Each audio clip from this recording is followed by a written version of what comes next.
नमस्कार दोस्तों, आप सभी का स्वागत है। तो आज फिर से हम बात करेंगे आपकी जीडी यानी भारतीय थल सेना परीक्षा प्रैक्टिस सेट नंबर ये आपका 8 है, जो हम लोग 7 कंप्लीट कर चुके हैं। तो चलिए बात करते हैं पहले क्वेश्चन की तरफ।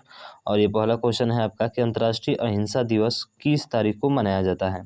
तो ये जो अंतर्राष्ट्रीय अहिंसा दिवस होता है, ये महात्मा गांधी के जन्म दिवस पर मनाया जाता है। यानी कि आप समझ गए होंगे कि ये जो है आपका 2 अक्टूबर को जो है हम लोग क्या मनाते हैं, अंतर्राष्ट्रीय अहिंसा दिवस के रूप में मनाते हैं। ठीक है, अब कुछ बात कर लेते हैं महात्मा गांधी जी के बारे में। जैसे कि फैक्ट दिया गया है कि 2 अक्टूबर को अंतर्राष्ट्रीय अहिंसा दिवस के रूप में मनाया जाता है और 15 जून 2017 को संयुक्त राष्ट्र महासभा में 2 अक्टूबर को अंतर्राष्ट्रीय अहिंसा दिवस के रूप में घोषित किया गया था। और अंतर्राष्ट्रीय अहिंसा दिवस पर एक वैश्विक दिवस है जो शिक्षा और जन जागरूकता माध्यम से अहिंसा को क्या देता है, बढ़ावा देता है। अहिंसा का मतलब कि आपको हिंसा नहीं करना, किसी दूसरे के साथ जो है पाप नहीं करना, समझ रहे हैं ना, ये होता है। उसके बाद से बात करते हैं कि संयुक्त राष्ट्र संघ का मुख्यालय कहाँ स्थित है। तो देखिए, संयुक्त राष्ट्र संघ का जो मुख्यालय है वो आपका न्यूयॉर्क में है। कौन सा है, न्यूयॉर्क शहर में है। अब देखिए इसके बारे में व्याख्या कि संयुक्त राष्ट्र संघ की अगर स्थापना की पूछ जाए तो 1945 में हुआ था। ठीक है, उसके बाद से इसका मुख्यालय जो है आपका कहाँ है, न्यूयॉर्क में है।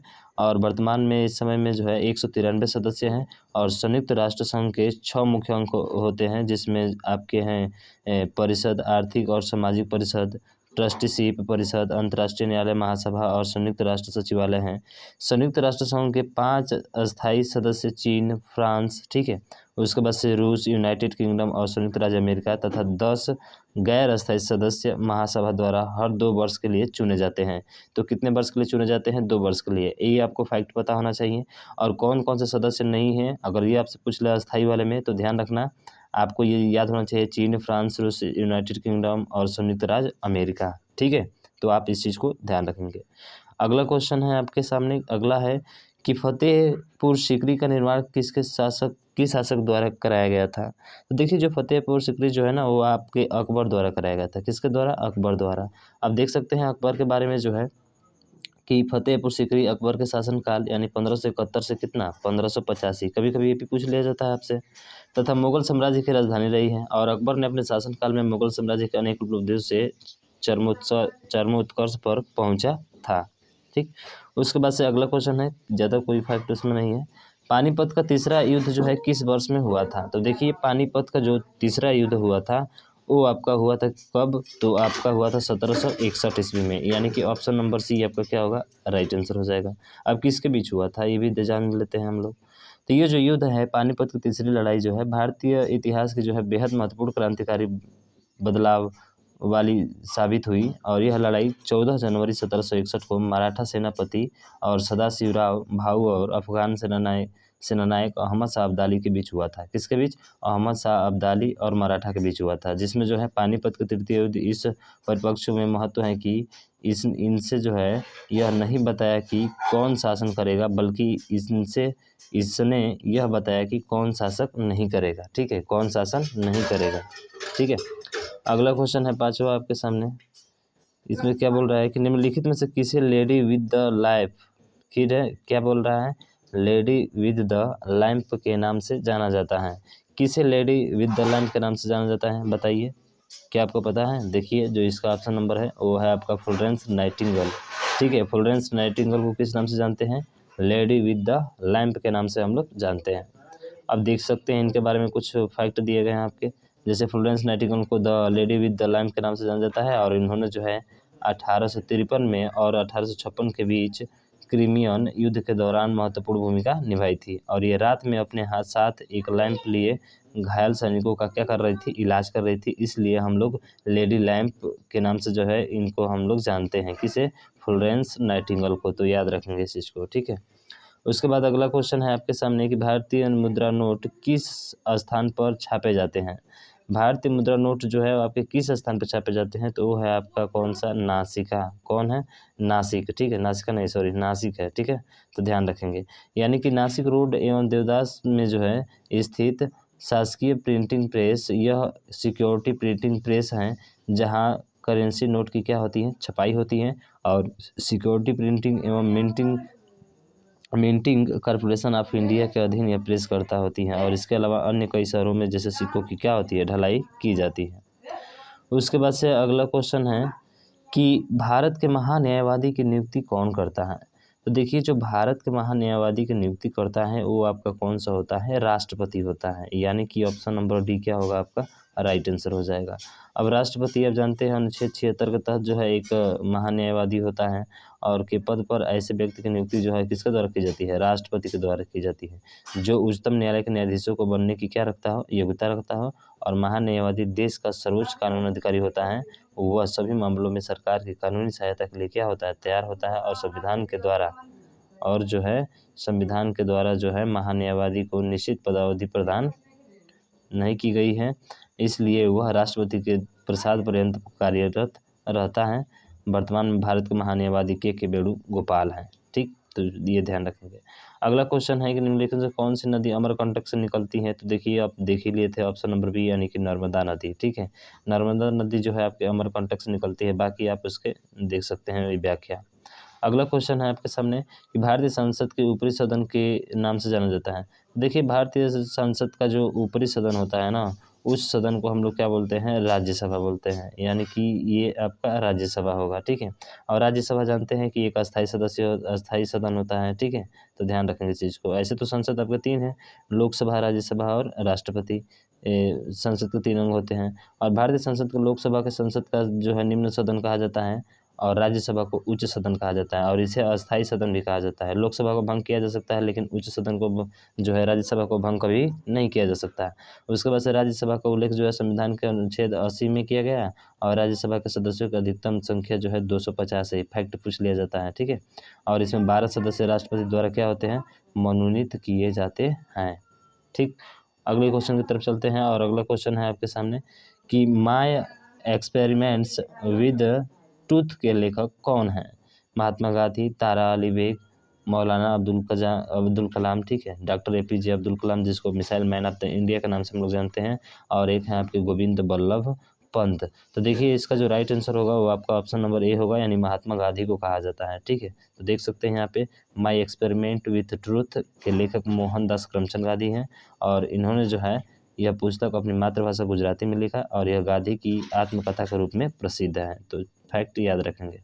उसके बाद से अगला क्वेश्चन है निम्नलिखित में किसे अक्सर ब्लैक पर्ल कहा जाता है। तो देखिए इसमें पूछा है कि ब्लैक जो पर्ल कहा जाता है वो आपको किसको कहा जाता है, तो वो है आपके ऑप्शन नंबर ए यानी कि पेले को। ठीक है, इसको कहा जाता है। अब यहाँ पे देख सकते हैं इसकी व्याख्या दिया गया है यहाँ पे कि जो है ब्लैक पर्ल इसको कहा जाता है और ये ब्राज़ीलियाई फुटबॉलर हैं और इसने जो है सन 1978 में अंतर्राष्ट्रीय शांति पुरस्कार प्राप्त करता थे और ये 3 विश्व कप चैंपियनशिप जीतने वाले ब्राज़ील के राष्ट्रीय टीमों का हिस्सा थे। ठीक है, तो ध्यान रखेंगे इनके बारे में। उसके बाद से अगला क्वेश्चन है कि राजा राम मोहन राय, ये बोल रहे हैं ब्रह्म समाज के संस्थापक कौन थे। तो सीधा सीधा आपका ऑप्शन दिख गया भाई साहब, कौन से 12 का ये, यानी राजा राम मोहन राय ही थे जो ब्रह्म समाज के संस्थापक थे। काफ़ी ज़्यादा पूछा जाता है। ठीक है, और देख सकते हैं ब्रह्म समाज के संस्थापक 20 अगस्त 1828 को जो है इसकी स्थापना कलकत्ता में की गई थी और हिंदू धर्म से संबंधित धर्म सुधार आंदोलन इसका मुख्य क्या था, उद्देश्य था। और तत्कालीन हिंदू समाज में व्याप्त बुराइयों, जाति सती प्रथा, बहुविवाह, वेश्यागमन और जातिवाद, अस्पृश्यता आदि को क्या करना था, समाप्त करना था।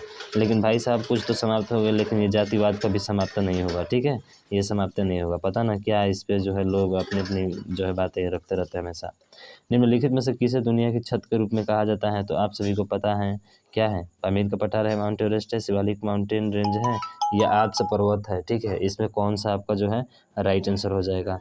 तो जो राइट आंसर होगा वो आपका 13 का ए यानी कि ऑप्शन नंबर ए, पामीर पर्वत को जो है हम लोग क्या बोलते हैं, दुनिया की छत के रूप में जानते हैं। ठीक है, तो दुनिया की छत के रूप में किसे जानता है, पामीर के पठार को।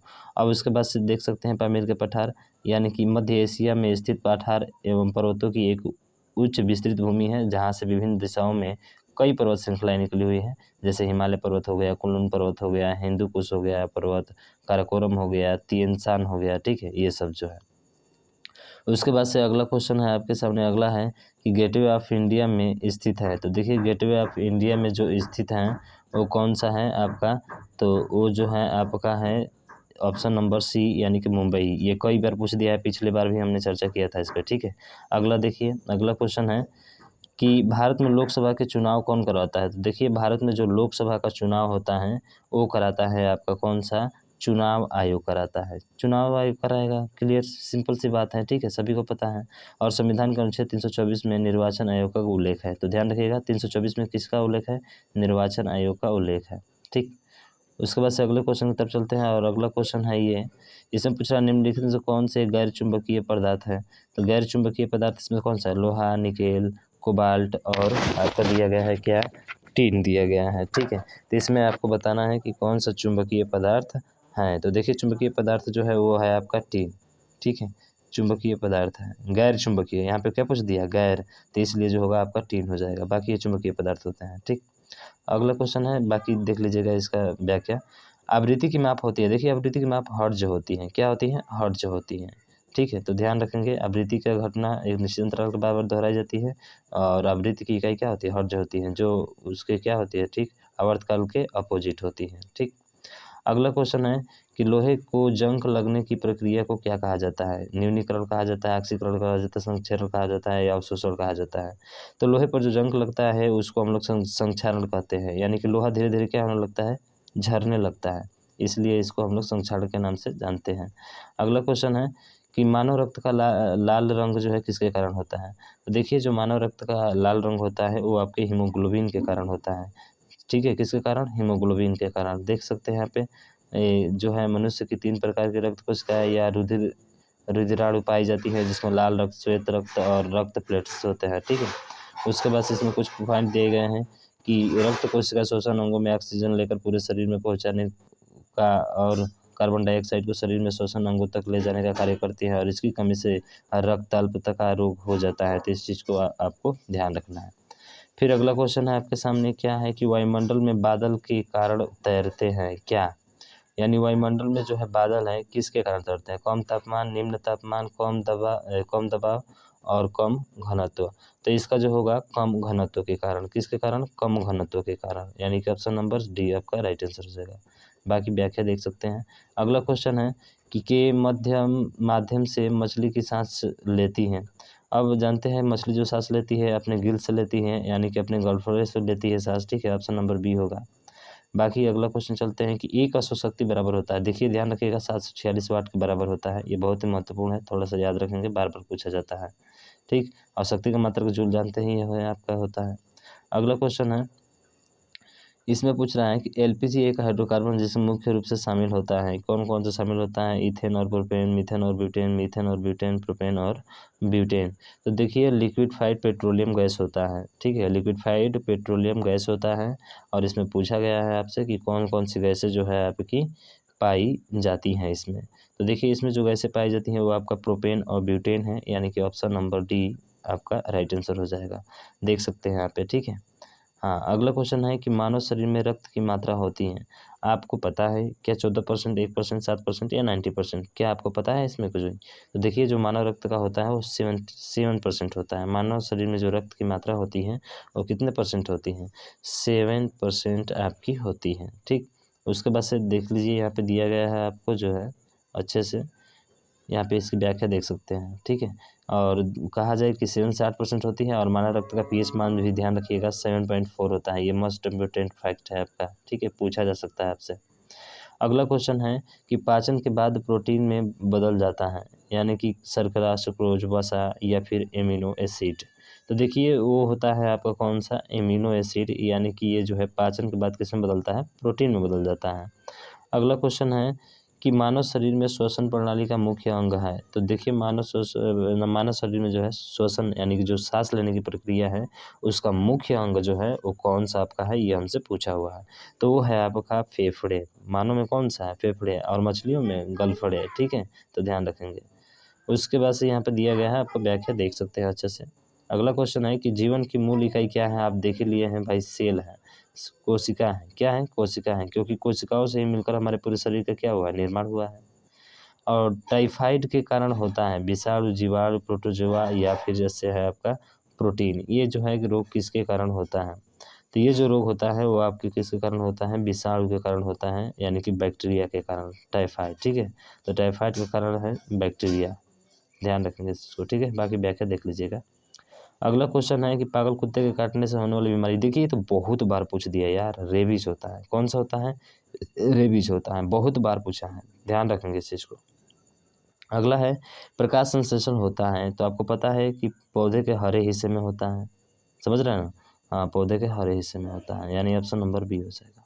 बाकी इसकी व्याख्या देखिएगा। अगला क्वेश्चन है, आपसे पूछ रहा है कि ए बी 12 दिन में, सी ए 20 दिन में, बी सी 15 दिन में यानी कि कार्य कर रहा है।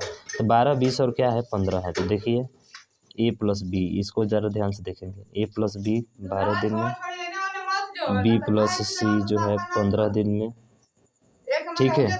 उसके बाद जो है सी प्लस ए है, ठीक है। ये जो है आपका क्या है, सी प्लस ए है, सी प्लस ए है। उसके बाद देखेंगे कि जो यहाँ पे दिया गया है आपका सी प्लस ए और बी प्लस सी, तो यहाँ पे जो है आपका बी प्लस क्या हो जाएगा, सी हो जाएगा। और ये कितना दिन में कर रहे हैं, तो एक 20 है, 15 है, तो ये वाला 20 है, ठीक है। ये वाला जो है 20 है और ये वाला कितना है, 15 है। पूछ रहा है कि तो एक साथ कार्य करने पर जो है कार्य कितने दिन में समाप्त पूरा करेंगे। तो देखिए एक साथ कार्य करने पर पूरा लसा लीजिए इसका तीनों का, तो तीनों का जब लसा लेंगे, ठीक है, तीनों का क्या लेंगे यहाँ पे, लसा। तो तीनों का लसा लीजिए, तो तीनों का लसा लेंगे तो 20, 12 और 15 कितना होगा, हमको लग रहा है 180 होगा, ठीक है। 180 तो 12 से कितना करेगा, तो 12 एकम 12 और 12 पच्चीस 60, 15 बार में 20 से कितना बार में कटेगा, तो 20 से जो है ये 0 0 कट गया, 9 बार में कटेगा। 15 से कितना बार में कटेगा, तो 15 से जो है ये 12 बार में कटेगा। यानी कि तीनों का मिलकर कार्य अगर जोड़ दिया जाए तीनों को, तो तीनों को जोड़ेंगे तो ए 2 बार आया, बी 2 बार, सी बार, यानी कि 2A प्लस बी प्लस सी बराबर कितना हो जाएगा, तो जोड़िए 15 और 9 कितना होता है, 15 5 20 24 और 24 2 26 10 34 कितना हो जाएगा, 34 हो जाएगा। तो ए प्लस बी प्लस सी बराबर आपका कितना दे दिया, 34। तो बताइए ए प्लस बी प्लस सी बराबर निकालेंगे यहाँ से तो क्या होगा, तो 34 बटा सर 2 होगा। अब भाग करेंगे तो कितना आएगा, 17 आएगा। यानी कि टोटल काम कितना था, तो टोटल काम सर 180 था, उसको 17 दिन में करेंगे तो कितने दिन में पूरा करेंगे। देखिए दिया है क्या, 180/17। तो आप देख लीजिए 180/17, ठीक है।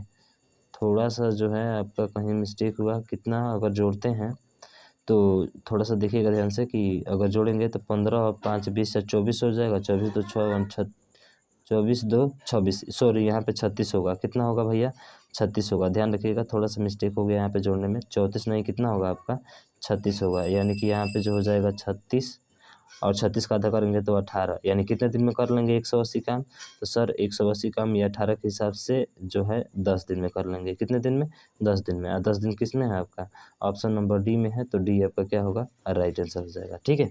तो थोड़ा सा मिस्टेक हुआ था, उस चीज़ को थोड़ा ध्यान देंगे, ठीक है ना। चलिए अगले क्वेश्चन की तरफ चलते हैं। बाकी विस्तार में आप करते रहेगा, विस्तार में करने से कोई फायदा है नहीं। अब देखिए क्वेश्चन जो है 1 मीटर तार से बने एक वृत्त का क्षेत्रफल क्या होगा। हमेशा इसका पॉइंट होता है, ये बार बार एग्जाम में दोबारा रिपीट दोबारा हो गया, ठीक है ना। तो ध्यान रखेंगे ऑप्शन नंबर कौन सा होगा, बी होगा। बाकी विस्तार वाला आप हल कर सकते हैं, ठीक है। इतना नहीं जाना है भाई, टाइम थोड़े है उतना तो आपके लिए। यदि एक टायर की त्रिज्या 7 सेंटीमीटर है तो 50 चक्रों में वो कितनी दूरी तय करेगा। सीधा सी बात है, 50 चक्कर पूछ रहा है ना, तो यानी कि पूरा एक चक्कर लगाते हैं तो परिधि निकल आता है। तो सीधा 2 गुणे 22/7 परिधि निकल दिया, 2 पाई और आर का मान कितना है आपका 7 है, और चक्करों की संख्या कितना है 50 है, तो 50 से गुणा कर दीजिए। अब 7 से 7 कट गया। अब देखिए 5 दूना के 10 यानी कि 220 कितना हो जाएगा, 220 हो जाएगा आपका, ठीक है। 220 यानी कि 2200 के करीब में हो जाएगा। और सेंटीमीटर में मीटर में बदलेंगे तो 2 जीरो खत्म हो जाएगा, यानी 22 आ जाएगा। 22 किस में है, ऑप्शन नंबर सी में है। वैसे भी देखिए यही किया है सीधा, ठीक है। सीधा गुणा करा देंगे, आपका मान क्या हो जाएगा, आ जाएगा। मीटर था सेंटीमीटर में बदल, सेंटीमीटर था मीटर में बदल लेंगे तो 2 जीरो खत्म हो जाएंगे। अगला है कि एक कार्यालय में 20 कर्मचारियों का औसत वेतन इतना है, यदि प्रबंधक का वेतन जोड़ दिया जाता है तो औसत 2000 हो जाता है। अब देखिए पहले 1900 था, अब 2000 हो गया, यानी कितना बढ़ गया आपका, 100 बढ़ गया। 100 किस पे बढ़ा होगा, कितने पर, 20 पे बढ़ा होगा, तो 20 पे बढ़ा तो ये 2000 हो जाएगा, ठीक है। लेकिन किस कह रहा है कि यदि 2000 भी शामिल कर दिया जाए तो 2000 में और 2000 शामिल कर लेंगे तो कितना हो जाएगा, 4000 हो जाएगा। और 4000 किस में है, ऑप्शन नंबर सी में है, तो सी आपका राइट आंसर हो जाएगा। अगला क्वेश्चन है आपके सामने ये वाला। इसमें क्या पूछ रहा है, इसमें पूछ रहा है कि एक वृत्ताकार बेलन का आयतन जो है ज्ञात कीजिए जिसकी ऊंचाई 15 सेंटीमीटर है। तो आयतन का फॉर्मूला क्या होता है, आयतन का फॉर्मूला 2 गुणे पाई आर, यानी कि पाई का मान 22/7 और आर का मान दिया है 7 और एच का मान कितना होता है एच का मान है सर यहाँ पे 15, कितना है 15, तो सीधा कट दीजिए, 7 से 7 कट गया, 5 दूना का 10, फिर वही आ गया 22 आएगा, कितना आएगा 22 हो गया ना। ठीक है, क्या पूछा है हमसे पूछा है कि बेलन का आयतन ज्ञात कीजिए। तो बेलन का आयतन बराबर क्या होता है, पाई आर स्क्वायर एच होता है, पाई आर। ठीक है, यहाँ पे 0 बचेगा ना एक, हाँ अगर जोड़ते हैं तो 7 से 7 कट गया है, ये 15 दूना का 30 होगा, सॉरी यहाँ पे कितना होगा 30 होगा, थोड़ा सा कैलकुलेशन में मिस्टेक हो रहा है। यहाँ पे 15 दूना का 30 और 30 में गुणा करा दे, 3 दूना का 6 और 3 दूना का 6 भी कितना हो जाएगा 7। ठीक है, 15 दूना का 30 आए 2 पाई आर एच होता है, तो 2 पाई आर और क्या हो गया एच हो गया। ठीक है, तो 15 दूना का 30 होगा, 3 दूना का 6, 0 बचेगा, और 3 दूना का 6 7, 760। लेकिन इसमें क्या पूछा है हमसे, पूछा है आयतन, पूछा है सॉरी आयतन पूछा है। ठीक है ना, तो बेलन का आयतन बराबर क्या होता है, पाई आर स्क्वायर एच होता है, तो आप जो है सीधा इस पर रख दीजिएगा, ये आ जाएगा। ठीक है, पाई आर स्क्वायर एच होता है, थोड़ा फार्मूला गलती रख दीजिए, यानी 23 कितना आ जाएगा 10। कैलकुलेशन तो करने आता ही है, ठीक है ना, तो थोड़ा सा ध्यान देंगे। पाई आर स्क्वायर होता है, हमने क्या लिख दिया था 2 पाई आर एच लिख दिया था। ठीक है, उसका जो है ये होता ही नहीं, ठीक है ना, तो ध्यान रखेंगे। तो अगला क्वेश्चन है आपके सामने, और अगला है ये, यदि एक आयताकार क्षेत्र का क्षेत्रफल जो है 560 सेंटीमीटर स्क्वायर है और उसकी एक भुजा 20 सेंटीमीटर है, तो उसका परिमाप ज्ञात कीजिए। तो एक 20 है तो दूसरी क्या होगी, 0 से 0 एक और जाएगा, 2 से ये कितना बार में सर 2 से 28 बार में, तो एक 28 और एक 20 आ गया, तो जोड़िए 28 और 20 कितना होगा, तो 28 प्लस 20 जोड़ेंगे तो सर 2 2 4 यानी 48 होगा, 48 में 2 से गुणा कर दीजिए, 96 हो जाएगा। 96 किस में है, ऑप्शन नंबर सी में है। अरे परिमाप का फॉर्मूला क्या होता है, 2L + B होता है, तो एल का मान आप निकाल लिए थे, यहाँ से दिया ही है एक भुजा, दूसरा भुजा आ गया था 28, 28 और 20 जोड़े आपका 48, 48 दोनों कितना आ जाएगा 96। ठीक है, अगले क्वेश्चन की तरफ चलते हैं, और अगला क्वेश्चन है आपके सामने ये, कह कि एक वृत्त की त्रिज्या 28 सेंटीमीटर, क्षेत्रफल क्या होगा। अरे पाई आर स्क्वायर जो होता है, ठीक है, वृत्त है ना, तो पाई आर स्क्वायर होता है, क्या होता है जो है पाई आर स्क्वायर, तो पाई का मान 22/7 और आर का मान 2 बार है 28 है ना, तो 28 गुणे क्या हो जाएगा 28, एच नहीं होता है इसमें। ठीक है, पाई आर स्क्वायर होता है, तो आप इसको हल करेंगे तो 7 चौक 28, अब 4 से इसमें गुणा कीजिए, 4 दूना के 8, 4 दूना के 8, 88 में जो है 28 का गुणा कर दीजिए, तो 28 में 28 का 88 में 28 का गुणा करेंगे तो कितना आ जाएगा, तो गुणा कीजिए सर, 8 64 का 4, ये वाला तो नहीं होगा, बचा 6, फिर 8 64 और 2 चौक 2 8 16, तो 6 4 10 तो 16 का 6, तो 6 आना चाहिए, किस में है, तो इसमें भी नहीं है, इसमें नहीं है, ऑप्शन नंबर ए आपका राइट आंसर हो जाएगा। ठीक है, बाकी जो है कैलकुलेशन आप करते रहिएगा, क्योंकि कैलकुलेशन आपका तेज़ थोड़ा होना चाहिए। अगला है कि प्रशांत को एक वस्तु इतना रुपये में बेचने पर 75% की हानि हुई, तो 75% इसका निकल कर घटा दीजिए, तो सर 68 है, इसका 75%, तो 75/100 हो जाएगा। ठीक है, डबल जीरो था तो डबल जीरो से डबल जीरो ख़त्म हो जाएगा। ठीक है, और 75 का इसमें गुणा कीजिए, तो गुणा करना थोड़ा सा कैलकुलेटिव हो जाएगा, इसलिए क्या कीजिए, एक तरीका होता है इसका, क्या कि सर जो है 68 है ना, 68, ठीक है, कितना है 68 है, तो 75% का मतलब कितना होता है सर, 3 बटे कितना होता है 4, और यानी कि 4 का सामान कितना में बेचा, 3 में 3 की हानि हो गई, तो कितना में बेचा होगा, 4 का सामान 3 में क्या कर दिया, कह रहा है कि 75% की हानि होती है, यानी 4 पर 3 की हानि होती है, इसका मतलब कितना में बेचा होगा, तो सर एक घटा देंगे 1/4। हमसे क्या पूछा है, हमसे पूछा है कि क्रय मूल्य 4 है, तो 4 से क्या कर दीजिए गुणा, तो 4 8 32 का 2, 4 6 24 3 27, यानी कि 272 पर 2 जीरो, किस में है, ऑप्शन नंबर बी में है। समझ में आया है, नहीं आया तो शॉर्टकट में देखिए इस तरह से कर लीजिएगा। ठीक है, आप ऐसे भी कर सकते हैं। अगला है कि भरिए 39 है, 41 है, 43 है, 45 है, सब में 2 2 का अंतर है, 41 इसमें, तो इसमें तो 47 होगा, ऑप्शन नंबर बी हो जाएगा। ये तो सिंपल सा रीजनिंग बहुत शॉर्ट कट है। ठीक है, उसमें तामझाम नहीं करना है। अब करें वो छोटी छोटी संख्या ज्ञात कीजिए, जैसे 175 में से घटाकर एक पूर्ण वर्ग प्राप्त किया जाए, यानी कि 75 में से जैसे 3 घटाते हैं तो ये आ जाएगा 1 7 और 2 आएगा। देखिए किसी के भी लास्ट में 2 3 और 7 8 होता है ना, वो पूर्ण वर्ग नहीं होता है, इसका मतलब ऑप्शन ए नहीं होगा। 2 घटाएंगे तो लास्ट में 3 आएगा, ये भी नहीं होगा। 6 घटाएंगे तो देखिए 175 में जैसे ही 6 घटाते हैं तो 15 में 6 हो जाएगा 9 6 1, 169 किसका होता है, 13 का होता है। कौन सा है ऑप्शन सी, तो ऑप्शन सी आपका क्या होगा, राइट आंसर हो जाएगा। ठीक है, आगे समझ में। अगला क्वेश्चन है 41वां, क्या है, वह संख्या 5 की वृद्धि होने पर 17 प्राप्त होता है। यानी कि देखिए एक संख्या अगर मान के चलिए 3 मानते हैं तो 3 और फिर स्वयं यानी फिर 3 और फिर 5 जोड़ेंगे तो क्या 17 आएगा? नहीं आएगा। फिर देखिए 6 को, तो 6 और फिर 6 और फिर 5 जोड़े, 5 जोड़ेंगे तो कितना आएगा? 17। इसका मतलब है कि ऑप्शन नंबर बी क्या होगा? राइट आंसर होगा। हल करने की ज़रूरत नहीं है, बाकी तो छोटा सा हल कर सकते हैं। करके एक मोटरसाइकिल 140 मीटर 18 सेकंड में तय करती हैं तो उसकी प्रति घंटे प्रति किलोमीटर में ज्ञात कीजिए। यानी कि 140 जो है दूरी वो कितने घंटे में तय करती हैं? 18 घंटे में। किलोमीटर बदलना है तो ऊपर 18 हो जाएगा और नीचे 5 हो जाएगा। 18 से 18 खत्म, 5 से 5 दूना का 10, 5 8 40 यानी 28 हो जाएगा। और 28 देखेंगे तो किस विकल्प में है? तो देखिए ऑप्शन नंबर डी में है। ठीक, उसके बाद से अगला क्वेश्चन है आपके सामने कि एक संगीत विद्यालय में 70% छात्र लड़के हैं यदि कुल लड़कियां 255 है। 70% लड़के हैं तो 30% क्या होगी? लड़कियां। और 30% की वैल्यू दे दिया है कितना कितना दे रहा है इसमें? तो 30% की वैल्यू जो दिया है वो 255 दिया है। यानी कि और 100% की वैल्यू निकाल लीजिए यहाँ से। तो 100% थोड़े निकालना है, आपको 70% की वैल्यू निकालना है। यानी कि 70% की वैल्यू कितना होगी? तो सर 255 बटा जो है 255 बटा 30 गुणे कितना हो जाएगा? 70 हो जाएगा। तो 0 0 कट गया, 3 से करेंगे तो 3 7 3 8 24 और 3 5 15, 7 5 35 का 5, 7 8 56 और 3 कितना होता है? 56 3 58। ठीक है, 585 या 585 किस में है? 595 होगा ना, सॉरी 500 कितना हो जाएगा? 95, यानी कि 595 किस में है? तो ये है ऑप्शन नंबर आपके ए में, तो ए वाला राइट आंसर हो जाएगा।